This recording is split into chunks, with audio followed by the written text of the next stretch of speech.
নমস্কার। ভারতীয় জনতা পার্টির পক্ষ থেকে বীরনগর শহর মণ্ডলে যে এক পাশবিক ঘটনা ঘটেছে, সেই পাশবিক ঘটনার প্রতিবাদে বীরনগর শহর মণ্ডলের পক্ষ থেকে একটি প্রতিবাদ কর্মসূচি বা প্রতিবাদ পথসভা সংগঠিত হয়েছে। সেই সভায় উপস্থিত আছেন নদিয়া দক্ষিণ সাংগঠনিক জেলার প্রাক্তন সভাপতি, রানাঘাট উত্তর পশ্চিম বিধানসভার সম্মাননীয় বিধায়ক মাননীয় পার্থসারথী চট্টোপাধ্যায় মহাশয়। উপস্থিত আছেন এই বীরনগর শহর মণ্ডলের ভারতীয় জনতা পার্টির কাউন্সিলর মাননীয় সঞ্জয় কুমার বালা, যাকে আপনারা সুজন বালা হিসেবে চেনেন। উপস্থিত আছেন পার্শ্ববর্তী মণ্ডলের সাধারণ সম্পাদক পার্থ বিশ্বাস, একটু আগে বক্তব্য রাখলো জেলা যুব মোর্চার সভাপতি ভাতৃপ্রতিম সুকান্ত বিশ্বাস, এবং এই মণ্ডলের পার্শ্ববর্তী মণ্ডলের একাধিক কার্যকর্তা আছে। সকলের নাম হয়তো এই মুহূর্তে নিলাম না। প্রত্যেককে শ্রেণী বিশেষ প্রণাম এবং শ্রদ্ধা ভালোবাসা জানাই। তৎসহ আজকের এই শুক্রবার বীরনগরের একটা ঐতিহ্যশালী হাট, সেই হাট সকালবেলা থেকে শুরু হয়, সন্ধ্যার পর গড়িয়ে রাত পর্যন্ত চলে। এই বীরনগরের মানুষ এবং আশেপাশের বিভিন্ন জায়গার মানুষ এই হাটে সম্মিলিত হয়, বাজারঘাট করেন। সেই সমস্ত ব্যবসায়ী বৃন্দ এবং বিক্রিরত সমস্ত মানুষ প্রত্যেককে ভারতীয় জনতা পার্টির পক্ষ থেকে গৈরিক অভিনন্দন জানাই। আজকের এই আমাদের প্রতিবাদ যে সভা, ভারতীয় জনতা পার্টির যে জনসভা, এই জনসভার মধ্যে শুধুমাত্র আমরা ভারতীয় জনতা পার্টি 14 সাল থেকে দিল্লি সরকারে আছি, আমরা কি কি করেছি তার খতিয়ান দিতে আসিনি। 2021 সালের পর থেকে পশ্চিমবঙ্গে বিরোধী দল হিসাবে একমাত্র বিরোধী দল, প্রধান বিরোধী দল ভারতীয় জনতা পার্টি, আমরা কি লড়াই আন্দোলন করেছি সে কথা তুলে ধরতে আসিনি। আমরা আজকে তুলে ধরতে আসিনি যে তৃণমূল চাল চুরি করেছে, তৃণমূল গম চুরি করেছে, তৃণমূল কয়লা চুরি করেছে, তৃণমূল পাথর চুরি করেছে, সে কথাও বলতে আসিনি। কিন্তু আজকের দিনে দাঁড়িয়ে আপনাদের এই এলাকার সমস্ত মানুষকে আমরা জানিয়ে দিতে চাই, বর্তমান পশ্চিমবঙ্গে প্রতিবাদের ভাষা, প্রতিরোধের ভাষা যদি করতে পারে একমাত্র ভারতীয় জনতা পার্টি করতে পারে, এবং সেই কারণেই আজকে এই বীরনগর হাট সংলগ্ন এলাকায় আমরা মাইক বেঁধেছি। আমরা সোশ্যাল মিডিয়ায় দেখেছি, ইলেকট্রনিক্স মিডিয়ায় দেখেছি, আমরা আমাদের আত্মীয় স্বজনের কাছ থেকে, দূর দূরান্তে যারা আছে তাদের কাছ থেকে আমরা শুনেছি। হয়তো প্রত্যক্ষ করতে পারিনি, পরোক্ষভাবে আমরা জেনেছি যে আরজি করের একটা নারকীয় ঘটনা ঘটেছে, সম্প্রতি কসবায় একটা নারকীয় ঘটনা ঘটেছে, আমরা কামদুনির ঘটনা শুনেছি, আমরা পার্ক স্ট্রিটের ঘটনা শুনেছি। ভারতীয় জনতা পার্টি প্রতিনিয়ত সমস্ত শ্রেণীর মানুষকে, পশ্চিমবঙ্গের সমস্ত শ্রেণীর মানুষকে বারংবার বলে এসেছে যে আপনারা সতর্ক হন, আপনারা প্রতিবাদী হয়ে উঠুন, একদিন আপনার ঘরের কোনায় সেই জায়গাটায় আসবে। দেখুন, আমাদের কথা বাস্তবে রূপান্তরিত হয়েছে। রানাঘাট উত্তর পশ্চিম বিধানসভার বীরনগর শহর মণ্ডলে একটি নারকীয় ঘটনা ঘটে গেছে, পাশবিক অত্যাচার চালানো হয়েছে। এইভাবে যদি তৃণমূল সরকারটা যদি থাকে, তৃণমূলের নেতা নেত্রীরা যদি থাকে, আজকে তৃণমূলের নেত্রীরাও সুরক্ষিত নয়। আজকে যারা এই বীরনগর শহর মণ্ডলের তৃণমূলের নেত্রী আছেন তাদেরকেও ভাববার সময় এসেছে যারা আপনারা কাদের সঙ্গে দল করেন। আপনার দলের নেতা যদি একটি কন্যা সন্তানের সঙ্গে যদি এরকম আচরণ করতে পারে, সেই নেতার পরিসরে যারা থাকেন, সেই তৃণমূলের কাউন্সিলরদের, মহিলা কাউন্সিলর থেকে শুরু করে তৃণমূলের নেত্রীদের সঙ্গে এই আচরণ করবে কিনা সে বিষয়ে সংশয় থাকার কোনো কারণ নেই। তার কারণ হচ্ছে ধর্ষকের কাছে মহিলা মানে তার ধর্ষণের উপসামগ্রী।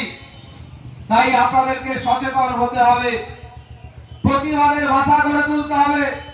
প্রতিবাদ একমাত্র ভারতীয় জনতা পার্টি করতে পারে এবং করে চলেছে। ভেবে দেখেছেন একবার?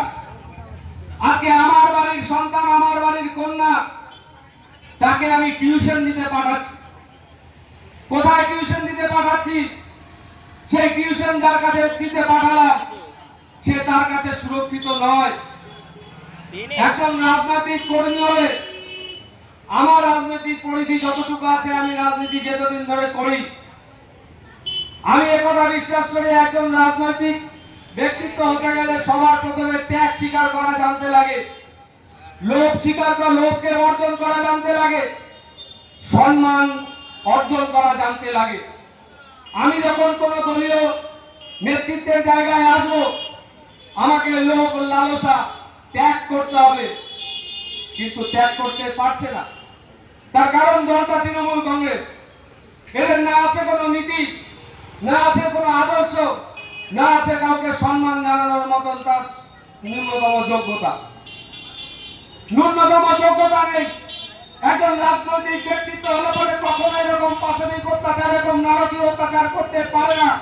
তার বিবেকে বাঁধবে, আজকে যদি আমার দ্বারা যদি কোনো এরকম ঘটনা ঘটে, তাহলে আমার দল কুলসিত হবে, আমি কুলসিত হব, আমার সম্মান চলে যাবে, আমার দলের সম্মান চলে যাবে। কিন্তু না, এরা হবে না। তার কারণ হচ্ছে এরা তৃণমূল। এদের কোনো আদর্শ নেই, এদের কোনো নীতি নেই, এদের কোনো সম্মান নেই, এদের কোনো সংগ্রাম নেই।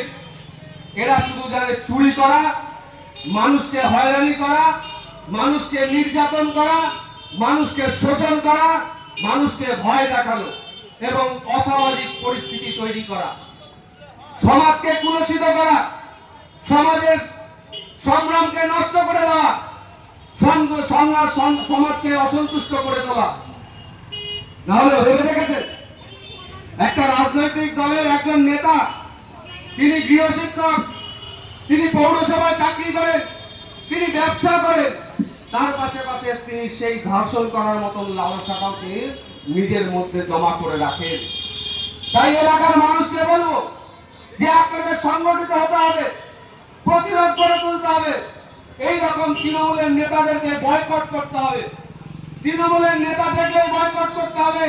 ভাববেন না এই তৃণমূলের নেতা করেছে বলে আরেক নেতা করবে না, তা নয়। সেই আরেক নেতার মধ্যে এই অমানবিক একটা পশু, একটা জন্তু, একটা জানোয়ার তার মধ্যে লুকিয়ে রয়েছে। যদি লুকিয়ে না থাকতো, যদি তাকে প্রশ্রয় না দিত, ন্যূনতম একটি কথা বলে তাকে বহিষ্কার করে দিত না। আমি জানি এবং আমরা জানি যে এই ঘটনার পেছনে তৃণমূল কংগ্রেস নির্লজ্জের মতন আবার মাইক বাজবে, বলবে সমস্ত কিছু সাজানো ঘটনা, সমস্ত কিছু আঘাত করে নিয়ে নেওয়া হয়েছে, সমস্ত কিছুকে বিজেপি কুলসিত করার চেষ্টা করেছে। কিন্তু নয়, বিজেপি আজকে দাঁড়িয়েও বলছে, আগামী দিন দাঁড়িয়েও বলবে এবং সাধারণ মানুষের জন্য বিজেপি লড়ছে, আগামী দিনও লড়বে। আমাদের একটাই বক্তব্য যে আপনারা বিভিন্ন জায়গায় দেখেছেন, বিভিন্ন জায়গার কথা কানে শুনেছেন, টিভির পর্দায় দেখেছেন, খবরের কাগজে পড়েছেন, সোশ্যাল মিডিয়ায় দেখেছেন, সেই ঘটনা আপনার এলাকায় ঘটেছে। ঠাকুর না করুক, আপনারা যদি সংগঠিত বা প্রতিরোধ করতে না শেখেন, তাহলে এই ঘটনা ঠাকুর না করুক আপনার বাড়িতে হোক বা আমার বাড়িতে হোক। তাই আমাদেরকে জাগ্রত থাকতে লাগবে, আমাদের সজাগ দৃষ্টিতে তাকিয়ে রাখতে লাগবে এবং প্রতিরোধের ভাষা তৈরি করতে লাগবে। শুধুমাত্র বিজেপির কার্যকর্তা হিসেবে আমরা মাইক ধরবো, আপনাদেরকে বলে যাবো, আপনারা শুনবেন, তাতে হবে না। বিজেপিকে হাত শক্ত করতে হবে।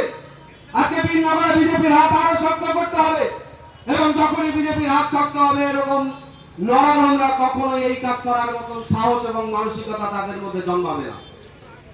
তাই সময় এসেছে 26 সালের নির্বাচন, এই নির্বাচনটাকে আপনাদেরকে পাখির চোখ করে তুলতে হবে। বিভিন্ন বক্তারা বলেছেন, বিভিন্ন সভা সমিতিতে আপনারা শুনেছেন যে বর্তমান শাসক দল একটা শ্রেণীর মানুষকে তোষণের মধ্যে থেকে ক্ষমতায় থাকতে চায়, কিন্তু এটাও বাস্তব সেই শ্রেণীর মানুষটাকে তারা শুধু তোষণ এবং শোষণ করে যাচ্ছে। আক্ষরিক করতে তাদেরও কোনো উন্নতি বা তাদের কোনো ভালো কাজ তারা করছে না। তাদের হাতে তাদের হাতে 9mm পিস্তল ধরিয়ে দিচ্ছে আর তাদেরকে শুধুমাত্র ভয় দেখাচ্ছে বিজেপি যদি ক্ষমতায় আসে তোমাদেরকে ভারত ছাড়া করে দেবে। আমরা তা বলি না, আমরা বিজেপির পক্ষ থেকে, ভারতীয় জনতা পার্টির পক্ষ থেকে বিশ্বাস করি যে একটা সমাজকে উন্নত করতে গেলে, একটা শ্রেণীকে উন্নত করতে গেলে তাকে শিক্ষা এবং কর্মসংস্থানের ব্যবস্থা করে দিতে হয়। কিন্তু বর্তমান শাসক দল সেই যে তোষণ যাদেরকে করছেন, তাদেরকে তোষণের নামে শোষণ করছেন, তাদের কোন রকম সুরাহা তিনি করছেন না।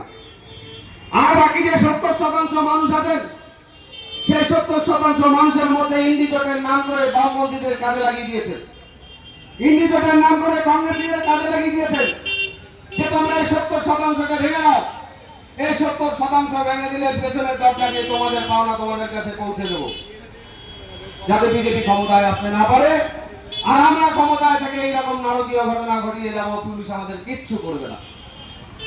এই 26 সালের নির্বাচনকে আপনাদের প্রত্যেককে বলছি, অনুরোধ করছি, এই 26 সালের নির্বাচনকে পাখির চোখ করতে হবে, সংঘবদ্ধ হতে হবে, ঐক্যবদ্ধ হতে হবে।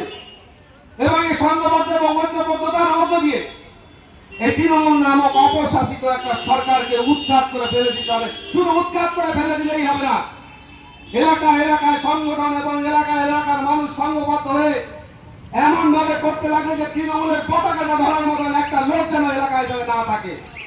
আমাদেরকে সেইভাবে সংঘবদ্ধ হতে হবে, আমাদের প্রতিরোধের ভাষা গড়ে তুলতে হবে।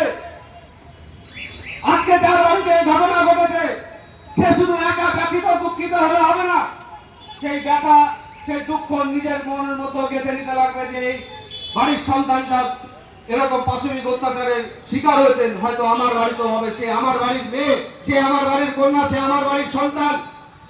সেই ভাবনায় ভাবিত হতে হবে এবং তৃণমূলকে বয়কট করতে হবে।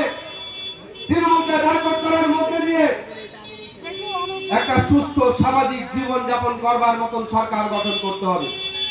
তাই 26 সালের নির্বাচন, এই 26 সালের নির্বাচন আমার পশ্চিমবঙ্গবাসীর কাছে একটা মরণপ্রজন লড়াই। যদি 26 সালের নির্বাচনে আপনারা যদি সংঘবদ্ধ হতে না পারেন, এরকম ঘটনা আমার আপনার বাড়িতেও আবার ঘটতে শুরু করবে। তার কারণ এরা সাহস পেয়ে যাবে, কারণ কি যে একটু আগে যুব মোর্চার সভাপতি বলছিল যে আমরা দেখেছি আগে রাজনৈতিক কর্মকাণ্ডের মধ্যে কেউ একটা অপরাধ সংগঠিত করে তিনি জেলে গেছেন, সেই জেল থেকে তখন যাকে তার দল তাকে ছাড়িয়ে দেয়, সে এসে তার থেকে আরো বড় অপরাধ সংগঠিত করে। তাই এই যে অপরাধ দিকে দিকে চলছে, কামদুনি থেকে শুরু করেছে, লাস্ট বিনগর পর্যন্ত এসে পৌঁছেছে। আজকে যারা প্রতিবাদ করতে পেরেছে আমরা জানতে পেরেছি, আজকে কলেজগুলোতে ছাত্র ইউনিয়ন চলছে, অলিখিত ইউনিয়ন, কোন ইউনিয়নের ভোট হয় না, গণতান্ত্রিক প্রক্রিয়ার মধ্যে দিয়ে কলেজকে চালাতে দেওয়া হয় না। শুধুমাত্র একচ্ছত্র আধিপত্য করার জন্য, গণতন্ত্রকে হত্যা করার জন্য টিএমসিবির ছাত্র নেতার নাম করে প্রত্যেকটা কলেজের মধ্যে এরকম লোক ঢুকিয়ে রেখে দিয়েছে। আর আজকে আমরা দেখতে পাচ্ছি কি, সোশ্যাল মিডিয়ার মাধ্যমে দেখতে পাচ্ছি কোন কলেজের ছাত্র নেতা কোন ছাত্রীকে দিয়ে কপাল টেপাচ্ছে, কোন ছাত্র নেতা কোন ছাত্রকে দিয়ে শরীর টেপাচ্ছে, কোন ছাত্র নেতা ছাত্রদের প্যান্ট খুলে তাদের যৌনাঙ্গ দেখছে। ছি ছি ছি, এ কি লজ্জা! এই পশ্চিমবঙ্গ, এটা বিবেকানন্দের পশ্চিমবঙ্গ, এটা রবীন্দ্রনাথের পশ্চিমবঙ্গ, এটা চিত্তরঞ্জন দাসের পশ্চিমবঙ্গ, এটা স্বামী বিবেকানন্দের পশ্চিমবঙ্গ, এটা রামকৃষ্ণ পরমহংসদেবের পশ্চিমবঙ্গ, এটা শ্রী চৈতন্যের পশ্চিমবঙ্গ। এই পশ্চিমবঙ্গে একদিন মানুষ, সারা ভারতবর্ষের মানুষ বলতে পশ্চিমবঙ্গ আজকে যেটা ভাবে, সারা ভারতবর্ষ সেটা দুদিন পরে ভাবে। আর আজকে পশ্চিমবঙ্গের শিক্ষা ব্যবস্থাটাকে এমন জায়গায় নিয়ে গেছে, বলতে লজ্জা লাগে। আজকে আপনাদের সামনে দাঁড়িয়ে এই প্রতিবাদী সভায় হয়তো ছাত্র নেতাদের কয়েকটা কথা বললাম, বিশ্বাস করুন আমার মুখ থেকে এটা বলতে চাইনি, না পারতে বললাম। এগুলো থেকে আমাদের শিখতে হবে, আমাদের বুঝতে হবে, আমাদের সজাগ হতে হবে। আমরা আমাদের সন্তান সন্ততিকে উচ্চ শিক্ষা শিক্ষিত করবার জন্য কলেজে পাঠাই, আমরা আমাদের সন্তানদের ভবিষ্যৎ গড়বার জন্য আমরা শিক্ষিত করি, কলেজে পাঠাই। বিশ্ববিদ্যালয়গুলোতে পাঠাই, আমরা আইন পড়ার জন্য ল কলেজে পাঠাই, আমরা ইঞ্জিনিয়ারিং পড়ানোর জন্য ইঞ্জিনিয়ারিং কলেজে পাঠাই, আমরা ডাক্তার বানানোর জন্য, সমাজের ভালো করার জন্য মেডিকেল কলেজে পাঠাই। আর সেই মেডিকেল কলেজগুলোতে ছাত্র নেতার নাম করে এইরকম নারকীয় অপাশবিক অত্যাচার চলছে। এ আমার আপনার ঘরের সন্তান, এ আমার আপনার ঘরের বাড়ির ছেলে মেয়ে, এদের কথা ভাবতে লাগবে, আগামী প্রজন্মের কথা আমাদের ভাবতে লাগবে। ভাবার সময় চলে এসেছে, ভাবার সময় চলে এসেছে। শুধুমাত্র শামশেরগঞ্জ ধুলিয়ান এই বিষয় নয়, শামশেরগঞ্জ ধুলিয়ান এই বিষয়ে যেরকম আছে একটা সম্প্রদায়কে পোষণ করার জন্য হিন্দু নির্যাতন চলছে, তুলসী মন্দির ভেঙে দেওয়া হচ্ছে, আমাদের পুজো করতে দেওয়া হচ্ছে না, সরস্বতী পুজো বন্ধ হয়ে যাচ্ছে, দুর্গা পুজোর ভাসান করা যাচ্ছে না। আইনের পরামর্শ, আইনের থেকে আমাদের পারমিশন নিয়ে সেখান থেকে আমাদের এইগুলো করতে লাগে। আমাদের হিন্দু সংস্কৃতি, হিন্দু শিষ্টাচার, আমাদের হিন্দু সংস্কৃতি সব আজকে বিলুপ্ত করে দেওয়ার যে একটা অপচেষ্টা চলছে, তার পাশাপাশি ভবিষ্যৎ প্রজন্মকে ভেঙে দেওয়ার একটা চেষ্টা চলছে। তাই আবারও বলছি, আপনাদের সংঘবদ্ধ হতে হবে, প্রতিবাদী হয়ে উঠতে হবে। যদি মনে করেন যে আপনি একা প্রতিবাদ করতে পারছেন না, এই বিনগর শহর মন্ডলের যে কোনো ভারতীয় জনতা পার্টির কার্যকর্তাকে আপনি যখন ডাকবেন তখনই পাবেন। আমরা পার্শ্ববর্তী অঞ্চলে থাকি, আমাদেরকে জানাবেন, আমরা তখনই আসবো। কিন্তু প্রতিবাদ আমাদের করতে হবে, সংগঠিত আমাদের হতে হবে, ঐক্যবদ্ধ আমাদের হতে হবে। তাই এই কথা আপনাদের প্রত্যেককে বলছি, এবং আপনাদের প্রত্যেককে বলছি, প্রতিবাদের ভাষা তৈরি করবার জন্য ভারতীয় জনতা পার্টি একটি কর্মসূচি নিয়েছে। আপনারা সরকারি দলে দলে সেই কর্মসূচিতে যোগ দিন। 21শে জুলাই তৃণমূল কংগ্রেস একটা ডিমবাতের মৎসব করে, আপনারা সবাই জানেন। একটা রাজনৈতিক কর্মসূচি, একটা রাজনৈতিক দল, তারা নাকি সর্বভারতীয় বলে। একটা রাজনৈতিক দলের কর্মসূচিতে একটা শিষ্টাচার থাকে, কেউ দেশমাতৃকার বন্দনা করে, কেউ পার্টির নিজস্ব গাইডলাইনে সঙ্গীত করে, তারপরে পার্টির কার্যক্রম শুরু হয়। এই পশ্চিমবঙ্গের মানুষকে, যারা রাজনৈতিক সচেতন মানুষ, তাদেরকে দেখিয়ে দিয়েছেন তৃণমূল কংগ্রেস যে 21শে জুলাই শহীদ দিবস নাম করে শহীদদের কাউকে খুঁজে পাওয়া যায় না। ওইখানে পাওয়া যায় দেব, ওইখানে পাওয়া যায় বিভিন্ন অভিনেতা অভিনেত্রী। তারা কি করে? তারা জাতীয় সঙ্গীত গায় না, তারা তাদের পার্টির কোন নির্দিষ্ট সঙ্গীত গায় না, তারা সেখানে পাগলু ডান্স করে। তা সেই পাগলু ডান্সের একটা নিউ ভার্সন আপনাদের আগামীতে 21শে জুলাই আসছে। সব জায়গায় এখন ভাইপোর ছবি দিচ্ছে না, কারণ ভাইপো গ্যাং এখন ধরা পড়ছে চারিদিকে। এই ভাইপোর গ্যাংই সব ছাত্র নেতা থেকে শুরু করে যুব নেতা, আমাদের এক রাজনৈতিক নেতা, বিরোধী দল নেতা একটা প্রবাদ বলেছে, সেই প্রবাদটা আপনারা মিলিয়ে দেখবেন, খুব দূরদর্শিতার সহিত তিনি এই কথাটা বলেছেন যে লাল চুল কানে দুল সবই হচ্ছে যুবা তৃণমূল।